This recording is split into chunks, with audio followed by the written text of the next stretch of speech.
जी।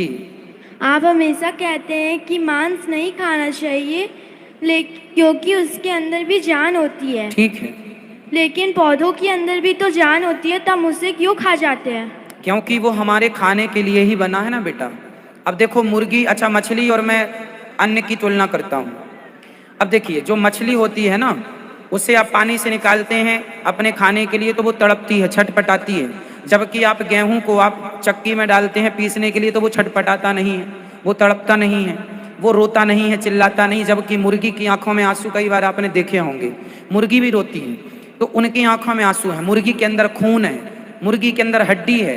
मुर्गियों की आप जहाँ भी मांस वांस होता है ना, वहाँ चले जाएंगे तो वहाँ दुर्गंध बहुत ज़्यादा होती है।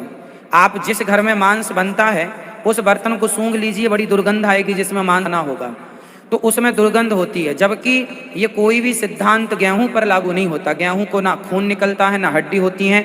गेहूं के अंदर जो प्राण होते हैं, गेहूं के अंदर भी जान होती है। मुर्गी के अंदर भी जान है और गेहूं के अंदर भी जान है, दोनों के अंदर प्राण है।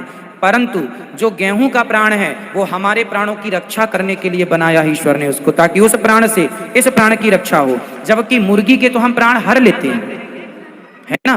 तो मुर्गी किसी भी प्रकार से खाने योग्य नहीं है, वो एक जीव है, उसकी हत्या ना करें। गेहूं दाना तो हमारे लिए ही भी ईश्वर ने बनाया है, वो चीखता नहीं है, चिल्लाता नहीं है। क्यों आप गेहूं को पकड़ते हैं तो वो चीखता है, तड़पता है? नहीं। फिर मुर्गी की तुलना गेहूं से नहीं हो सकती बेटा। मछली की तुलना, बकरे की तुलना, ये कई लोग मांस खाने वाले बड़ी दलील रखते हैं, पर ये गलत दलील, दलील ही गलत है, आपकी बात ही गलत है। तुलना ही नहीं, कांच की तुलना क्या हीरे से हो सकती है?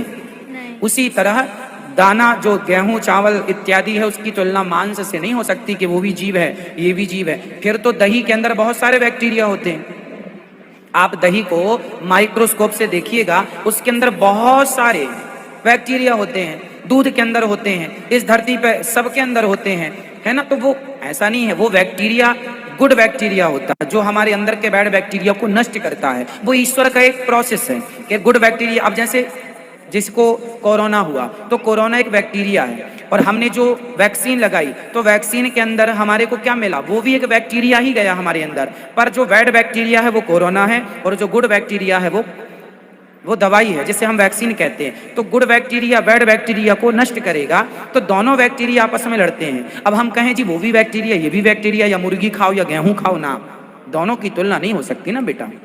सबकी देखो तुलना किससे किसकी करनी है वो भी तो हमें ध्यान रखना चाहिए। हर चीज की तुलना हर से तो नहीं हो सकती। खुश रहिए, सवाल अच्छा था आपका, तालियां।